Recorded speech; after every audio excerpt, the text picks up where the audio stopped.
c'est particulièrement important en ce moment, où il y a quand même un tumulte général, de dire ce qui a été remarqué et noté par les entreprises, en particulier ces derniers jours. Je voudrais commencer par l'élection du MEDEF. Nous avons, le sein du mouvement éthique, suivi avec attention la campagne. Il restait 2 candidats en lice, Patrick Martin et Dominique Carlac, qui sont tous les 2 d'excellents candidats, bien sûr, sachant que Geoffroy Roux de Bessieux avait eu quand même une période très difficile, hein, entre la guerre en Ukraine, le Covid, terrible. Donc, c'est Patrick Martin qui a été élu. Dominique Carlac est loin d'avoir démérité, et je dois dire qu'à titre personnel, je pense qu'il faudrait absolument s'inspirer de ce qu'elle a proposé pendant sa campagne. Et j'espère que le président du MEDEF actuel, Patrick Martin, la prendra comme vice-présidente. Elle a en particulier proposé de faire une interpatronale, comme on fait une intersyndicale, c'est-à-dire que les patrons, on est quand même 3 millions, alors je sais bien que le MEDEF est représentatif, qu'il suffit d'une seule personne pour dire ce qu'on pense, mais les temps ont changé. Et de la même façon que les citoyens ont envie d'avoir la parole, les entreprises aussi. Donc tout simplement, sans faire de structure ni quoi que ce soit, consulter par des questionnaires, tout simplement, les mouvements comme Éthique, Croissance Plus ou les autres, et s'en inspirer, qui est une véritable interpatronale. Donc ça, je suis pleine d'espoir.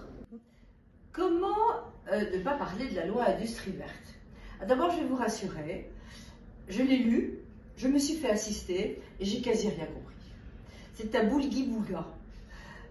Vraiment, nous avons là une loi avec une immense complexité, des ordres, des consignes contradictoires, et surtout, j'ai été finalement désespérée que ça s'appelle la loi verte, en gros. Les Verts, c'est un parti politique.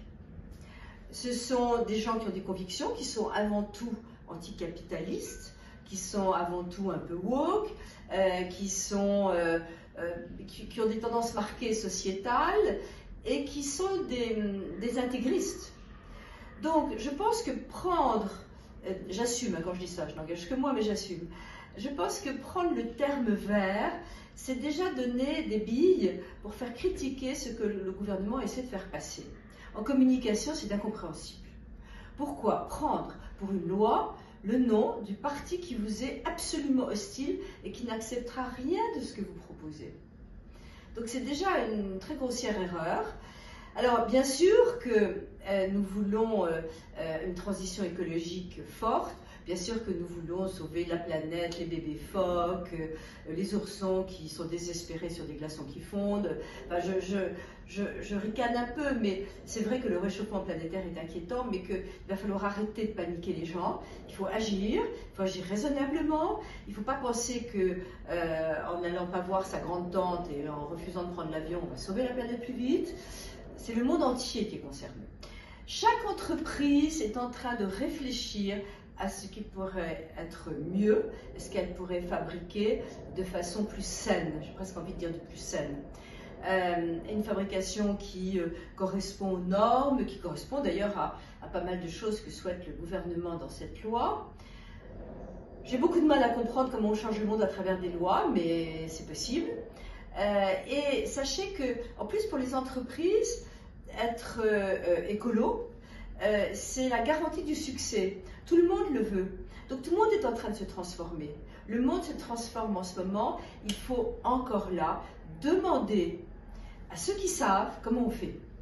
Je veux dire que, je suis désolée, mais les voitures électriques, j'ai rencontré l'ambassadeur de Chine il n'y a pas très longtemps, qui m'a dit très gentiment, avec un sourire, pas jaune ni vert, et qui m'a dit: c'est formidable les voitures électriques, c'est un marché extraordinaire pour la Chine, nous les fabriquons toutes. Quand vous entendez le patron de Total, M. Pouyanné, qui dit que ça va coûter beaucoup plus cher tout ce qu'on est en train de demander en allant trop vite, on veut réimplanter notre industrie, mais on se débrouille pour acheter ailleurs, avec des exigences soi-disant écologiques. Je veux dire que même à la fin de ce projet, c'est un peu un capharnaüm, mais c'est comme ça que j'ai senti un peu ce projet. À la fin, on nous explique qu'il faut absolument qu'il y ait plus de femmes. Tout le monde est pour. En quoi est-ce que mettre plus de femmes est bon pour le CO2. Pour moins de CO2. Je n'ai pas compris.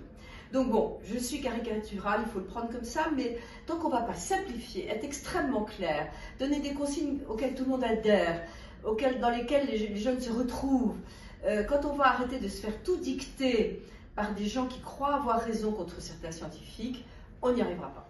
C'est probablement pour ces raisons-là que nous lançons, Loïc Le Floch-Prigent et moi-même comme appui, en dehors d'éthique, le cercle Entreprise et Liberté. Entreprise et Liberté avec un S à entreprise et un S à liberté. Parce que nous avons constaté un enfouissement du libéralisme. C'est pas qu'il disparaît, le monde est libéral, forcément libéral, parfois malheureusement, mais la liberté d'entreprendre, la liberté de gérer son entreprise, la liberté d'agir dans la vie, se sentir responsable, tout ça, ce sont des notions qui disparaissent avec un État paternaliste. On a accusé l'entreprise d'être paternaliste, mais là, c'est l'État. Alors, stop. Les patrons veulent gérer leur boîte. Nous savons mieux que les politiques ce qu'il convient de faire pour nos salariés qui nous le demandent et qu'on veut satisfaire. Nous avons des solutions à pratiquement tout, mais on ne nous les demande jamais. Donc, un simple cercle, surtout pas de complexité, surtout pas de structure, où on pourra parler de tout et avec une boîte mail où n'importe qui pourra dire voilà, il n'y a pas la liberté d'eux. Et voilà ce que je propose. Le problème, c'est vraiment la simplification, enlever les strates, faire confiance aux gens et reprendre goût au travail, à l'entreprise, à l'application générale. Donc, le lancement, eh bien, vous êtes les bienvenus, c'est au Cercle de l'Industrie, car Loïc Le Floch-Prigent est le président de l'industrie chez Ethique, et c'est le mercredi 12 à 18 h, buffet campagnard, à la fin, quasi gratuit. Et puis, dans la liberté, pour moi, il y a avant tout la liberté d'expression. Et nous sommes choqués tous, absolument tous les chefs d'entreprise d'éthique, par des ministres qui se permettent de dire bravo au JDD qui fait grève. Peu importe les convictions que vous avez, ce n'est pas à un ministre d'intervenir sur ce qu'il faut faire en termes de grève. Je pense qu'on est en train de fustiger, de montrer du doigt des journaux qui seraient d'extrême droite, entre guillemets. Je ne sais pas ce que c'est que l'extrême, et je ne sais pas non plus ce que c'est que la droite d'ailleurs, ce serait intéressant de le savoir. On est en train d'attaquer différents journaux. Je pense que tout ça c'est grave, je veux dire c'est le phénomène je sais tout, je suis au gouvernement, ça va pas. Alors on va terminer par des bonnes nouvelles. Vos enfants vont avoir moins de vacances. Ça va être un peu chaud dans la famille, mais je pense que c'est une bonne initiative gouvernementale. On ne peut pas laisser des enfants le 15 juin sous prétexte que les professeurs vont corriger des examens et il va falloir raccourcir ce délai. En revanche, surtout que le gouvernement oublie l'idée de donner des chèques vacances, c'est aux entreprises de payer leurs salariés et de les payer mieux. Et on les paiera mieux quand il n'y aura pas une telle différence entre le salaire brut et le salaire net.